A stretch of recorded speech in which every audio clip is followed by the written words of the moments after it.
According to the article, How Often Are Executions Botched? 3% of executions in the United States are botched, and lethal injection has had a higher botching rate than any other method. This is an example of a statistic not used by the New York Times editorial, The Humane Death Penalty Charade. One would assume an editorial titled The Humane Death Penalty Charade would discuss the potential pain and suffering associated with execution.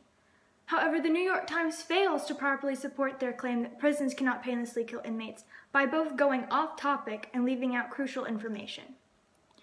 The editorial board spends the bulk of the article refuting the death penalty itself, rather than discussing the pain associated with execution. The board also only mentions the suffering caused by a single execution method and only provides a single instance of a death row inmate dying painfully. The editorial reads, "It is time to dispense with the pretense of a pain-free death." This is the very last claim made by the article, and frankly, by the time I read it, the declaration felt out of place. The body of the humane death penalty charade fails to properly support the main claim by refuting the death penalty itself rather than expanding upon the unnecessary pain of the death penalty. The article reads, "When the United States at last abandons the abhorrent practice of capital punishment, the early years of the 21st century will stand out as a peculiar period." This quote immediately jumps to criticizing the death penalty with little stage setting for questioning the actual suffering. Also, the very sentence following the article's cry to dispense with the pretense of a pain-free death is yet another tangent from the main topic. Quote, "The act of killing itself is irredeemably brutal and violent." Unquote. While this may be a valid point when considering the implementation of the death penalty, this argument has nothing to do with the pretense of a pain-free death. Finally, the last paragraph of this editorial quotes a federal appellate judge saying that executions are a horrendous brutality. This article would have been more consistent if it had wrapped up with a quote concerning the proposed topic of the article, rather than concerning itself with condemning the death penalty as a whole. A second issue with the humane death penalty is its lack of crucial information. The editorial mistakenly only focuses on the potential pain of one execution method, lethal injection. Lethal injection is a relatively new execution technique, and other methods of execution are still in practice. Electrocution, gas chambers, and hanging all have potential to be very painful ways to die, and the humane death penalty charade just glosses over them.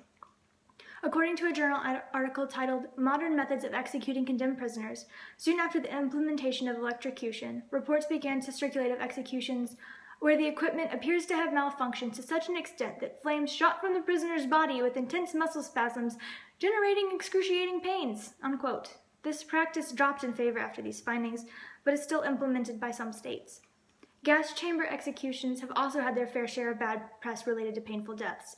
Modern methods of executing condemned prisoners references witnesses to gas execution seeing suffering such as, quote, head banging, drooling, gasping for air, and even moaning.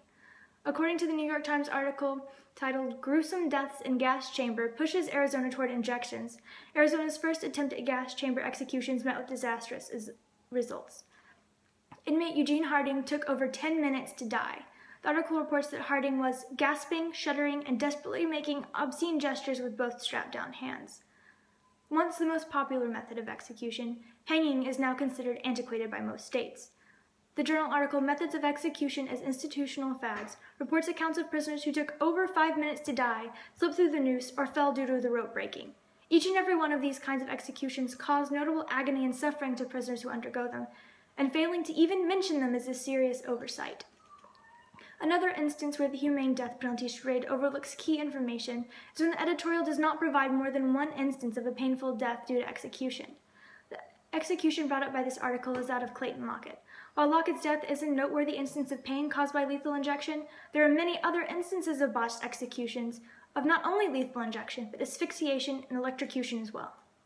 On September 2, 1983, inmate Jimmy Lee Gray was sentenced to die by asphyxiation. Officials were forced to clear the room 8 minutes after the gas was released, leaving Gray alone in the room gasping for air. It was later revealed that the executioner was intoxicated at the time. Yeah. On March 25, 1997, Pedro Medina was executed via electric chair. Quote, "A crown of foot-high flames shot from the headpiece during the execution. Medina's chest continued to heave until the flames stopped and death came." On July 23, 2014, Joseph R. Wood died by lethal injection. Wood took an hour and 40 minutes to die after the chemicals were injected and lay gasping on the table the entire time. These are just a few examples of the many botched executions to cause inmate suffering. The humane death penalty charade only mentions one, lethal injection. An article focused on the pain of the death penalty should have more than one example of a painful death. As you can see, the humane death penalty charade neglects to include proper support for its central claim. The article attempts to refute the death penalty rather than provide evidence regarding the pain of the execution. Also, the article only discusses lethal injection and one single execution. Arguing if these prisoners deserve the deaths they received or whether the death penalty is morally wrong is immaterial to this discussion. The fact is that execution, especially botched ones, put inmates at risk of significant pain and suffering. Thank you.